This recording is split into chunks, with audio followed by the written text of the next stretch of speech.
Greenpeace Indonesia dilaporkan ke polisi. Mereka diadukan karena dituduh melanggar Undang-Undang ITE. Ini dikarenakan komentar mereka terhadap pidato Presiden Jokowi di KTT Iklim di Glasgow. Greenpeace bilang pidato Presiden itu omong kosong. Dalam siaran persnya, mereka membantah pernyataan Presiden bahwa deforestasi di Indonesia menurun. Lantas mereka menyajikan data yang seolah-olah menunjukkan penggundulan hutan di Indonesia terus naik. Masalahnya, Greenpeace tidak jujur. Yang mereka gunakan sebagai data deforestasi adalah yang terjadi di era sebelum Jokowi. Kalau mereka jujur dan menggunakan data sejak 2015, kelihatan sekali deforestasi di Indonesia menurun signifikan. Penurunannya sangat jelas kok. Di tahun 2015, di tahun pertama Jokowi jadi presiden, penggundulan hutan mencapai 1,1 juta hektar. Itu tentu saja adalah warisan pemerintahan SBY. Tapi sejak saat itu, angkanya terus menurun tajam. Bahkan pada 2019 sampai 2020, penggundulan hutan di Indonesia tinggal 115.000 hektar per tahun. Jadi nggak bisa dong pernyataan Jokowi dianggap sebagai omong kosong. Apa yang dilakukan Greenpeace ini memang memalukan. Padahal nama mereka sudah besar. Tahun ini, Greenpeace Internasional baru saja merayakan ulang tahun ke-50. Mereka bisa dibilang salah satu LSM terpenting di dunia. Karena itu agak menyedihkan kalau Greenpeace sampai merasa perlu memanipulasi data seperti ini. Tapi di sisi lain, kita sebenarnya juga tidak perlu kaget dengan gaya mereka. Di Indonesia, sikap Greenpeace sudah tidak bisa dibilang kritis. Mereka terkesan bersedia melakukan langkah apapun untuk menyerang pemerintah. Pokoknya apapun yang dilakukan pemerintah salah dan perlu dihajar. Greenpeace kelihatan sekali seperti ingin menjatuhkan reputasi pemerintah Indonesia di mata dunia. Jadi, walaupun pemerintah Indonesia sudah melakukan banyak hal, ini tetap tidak akan dihargai. Kampanye internasional mereka yang paling menonjol adalah soal kelapa sawit. Secara terus-menerus, Greenpeace melakukan kampanye yang menyerang kelapa sawit Indonesia.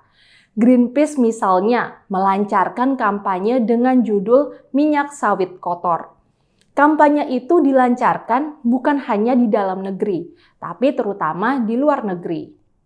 Tujuan utama mereka adalah menstop ekspor minyak sawit Indonesia ke pasar internasional. Mereka nampaknya berharap dunia internasional memboikot penjualan minyak sawit dari Indonesia. Ada beberapa narasi yang mereka kembangkan. Pertama, minyak sawit Indonesia dianggap kotor karena diperoleh dari hasil merusak hutan. Kedua, minyak sawit di Indonesia dianggap melanggar komitmen deforestasi. Ketiga, minyak sawit Indonesia dianggap melanggar komitmen penghentian pembukaan dan pengeringan lahan gambut. Keempat, minyak sawit Indonesia dianggap diperoleh dengan pelanggaran HAM, eksploitasi buruh, diskriminasi, dan perampasan lahan masyarakat adat. Apa yang dituduhkan Greenpeace itu memang lazim terjadi di masa lalu. Namun sejak di masa pemerintahan Jokowi, sudah banyak sekali perbaikan dilakukan. Sedihnya, hal itu diabaikan oleh Greenpeace. Mereka terus menyuarakan kampanye bahwa industri minyak sawit Indonesia adalah minyak sawit kotor. Dan itu terus-menerus mereka ulang ke dunia internasional. Mereka bahkan tidak segan memasang iklan di media massa internasional untuk memperjuangkan isu tolak sawit Indonesia ini. Kampanye minyak sawit kotor ini kemudian digunakan musuh-musuh Indonesia dalam persaingan industri minyak nabati dunia. Mereka bersorak dan berharap ekspor minyak sawit Indonesia bisa dihabisi. Sejumlah supermarket di Eropa saja sudah menyatakan menolak semua produk yang dibuat dengan bahan minyak sawit. Banyak negara di Eropa yang juga menerapkan berbagai hambatan non-tarif untuk menghambat masuknya minyak kelapa sawit Indonesia. Misalnya saja dengan menetapkan standar kelayakan tinggi yang menjadikan biaya pengelolaan minyak sawit semakin tinggi. Memang sih, tidak semua negara-negara asing itu termakan dengan kampanye Greenpeace.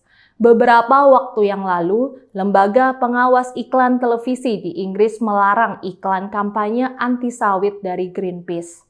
Larangan itu diberikan mengingat Greenpeace dianggap memiliki misi politik. Dengan kata lain, organisasi ini dianggap tidak murni memperjuangkan lingkungan hidup, tapi dianggap sebagai organisasi yang berpolitik. Ini tentu saja tidak membuat semangat Greenpeace berkurang. Greenpeace terus melancarkan serangannya.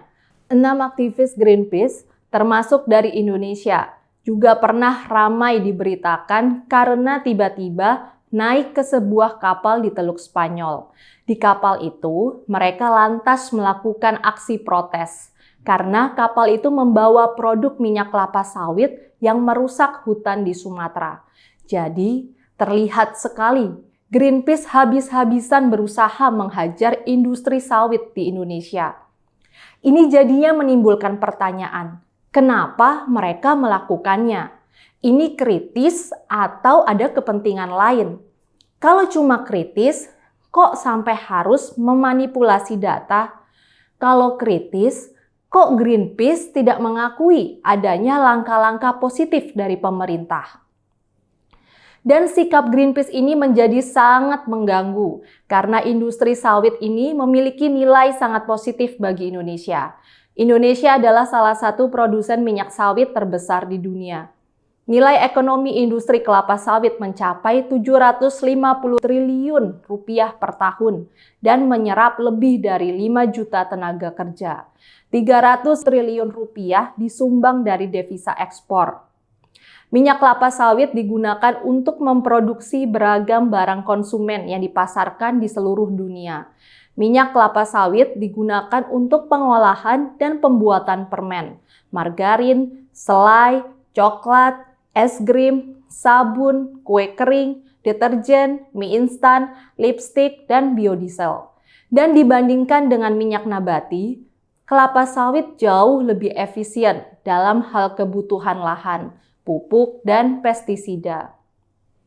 Minyak kelapa sawit juga bisa membuat selai lebih mudah dioles, permen menjadi kenyal, dan es krim menjadi lembut. Selain itu, minyak kelapa sawit juga bebas lemak trans berbahaya yang merupakan sumber utama kolesterol tinggi. Lebih dari itu, hampir 50% sumber bahan baku hilir sawit berasal dari perkebunan rakyat. Jadi dilihat dari berbagai sisi, industri minyak sawit ini akan membawa kesejahteraan luas bagi Indonesia. Memang ada persoalan lingkungan, tapi pemerintahan Jokowi terus meresponnya dengan beragam langkah yang diperlukan. Sebagai contoh, pada 2019 pemerintah mengeluarkan moratorium pembukaan hutan baru. Pemerintah juga mengeluarkan berbagai standar operasi yang harus dipatuhi dan pengelolaan kebun kelapa sawit untuk memenuhi prinsip-prinsip perlindungan lingkungan. Mungkin belum optimal, namun terus dilakukan. Karena itu, memang memprihatinkan kalau Greenpeace terus melancarkan kampanye anti kelapa sawit Indonesia. Bila Greenpeace memang peduli pada kesejahteraan rakyat Indonesia, hentikanlah kampanye itu. Para aktivis Greenpeace barangkali tidak perlu dipenjara. Tapi tolonglah berpihak pada rakyat Indonesia, bukan kepada kepentingan mereka yang ingin menghabisi industri sawit Indonesia. Saya, Rizka Putri, undur diri.